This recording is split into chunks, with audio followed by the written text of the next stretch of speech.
Parang may mga talaga ng titrip na dito. Lalo si Ege. Lasuba si Ege ba? Ayaw patulugin talaga. Ayaw pagkitripan. Kaya nga ba? Balasuba si Ege ba? Eh, paano ba? Sasanay na ako eh. Wala na akong magagawa. Nasaan si birthday boy? Ayun na si Bert. Ba nasa yun? Ayan, si birthday boy. Ayan, sumasayaw. Sumasayaw na ba? Solid. Sabi nga na, Pogi, dito ko na lagi tumambay. Alam mo si Chan naman mapagbigay. Wag Oo. mapagbigay naman si Chan eh. Lalo na nung yun nga nagsimula yung pagkakaibigan namin dahil nga nung tinulungan nagkusa ako. Oo. Nagkusa ako na tulungan si Chan dahil nasa ospital si Tantan. Durog Ah. yung puso ko nun dahil ayoko naman nakikitang ganun yung anak niya. Kaya pinagkusa ako, bukal sa loob ko na tumulong. Oo. Kaya hanggang ngayon, kita ko naman yung nagpupursige si Chan eh. Huwag na siyang magsasawa. Kaya tinutulungan din namin siya. Iwan ng ito yung ano niya eh. Ay, ito. Ito. Ano? Sa Koragi. Balasubas! Ano? Ha?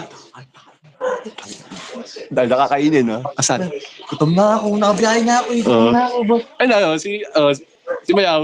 Ha? Si Mayaw. Ege? Oo. Hoy, kuya! Ano na, Ano? basta? Yaw! Binalasubas mo si si Jimboy. Tulog. Hindi yan nakakain na, oh. Iba kinain yung butot mo. Gutom. Ba't may ano ka? Ba't may luga ka? Hindi, pinaitanong ni Roan. Pinagtripan ako ni Roan. May luga ba? Oo. Kala ko may luga. Si Roan, pinagtripan ako ni Roan kanina. Ha? Pinagtripan ako, nandiyan ang polvo. Pakita mo si Diron Dabeto. Ayan, o. Ayun yung hinila ko. Ay, nga nila mo ba? Diba, inila ko yan yung gumawa kaming content yung sa tricycle ko, pinitikan nito ha, nahuli ko siya eh. Pilas! Tatawa Eh, ko sa saranggola, pinutol eh. Ba, natalapid siya eh, di nakuha ko yung tali, putol, tak! Hindi ako tinantanan. Hindi kita tatantanan hanggang nananatili ka pang gwapo. Gagawa na kayo ng tent? Oo, nabiyahe nga akong tricycle sabi ko kay Ichang kanina, pagka nandiyan na si Jim, gumawa na tayong content.